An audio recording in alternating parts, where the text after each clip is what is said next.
Welcome back, everyone. Late summer weather not taking the sting out of the local bee population. And thanks for joining us here on Western Mass News at 4:30. I'm Chris Pisano. And I'm Beth Ward. Well, if you think there's more yellow jackets out right now than usual, you're right. Entomologists say right now their numbers are greater than ever, thanks to Mother Nature. This is what greeted Sarah Blanchard's husband when he went inside his shed this weekend. My husband discovered it a couple days ago when he went to put our bikes and stuff back in the shed, and he opened it and decided maybe that wasn't the best idea. His description accurate. He goes, there's a bee's nest as big as my head in the shed, so. With little Mila and a newborn at home, getting rid of this yellow jacket nest becomes a big safety issue.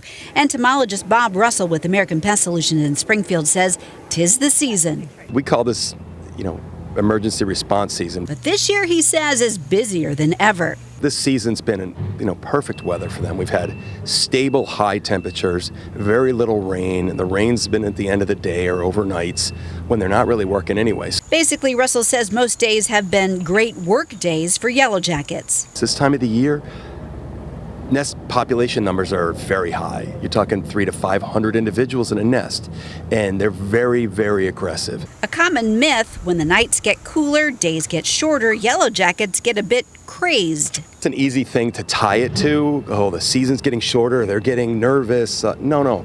The numbers of bees have just escalated so high.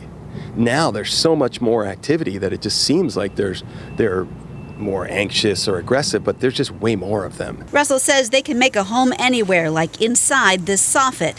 What to do? Look for what he calls traffic and don't approach. Often lookouts will sense you coming. Believe it or not, when you walk up to a nest, the air current in front of you gets there way before you, because as you're walking forward, you're pushing air.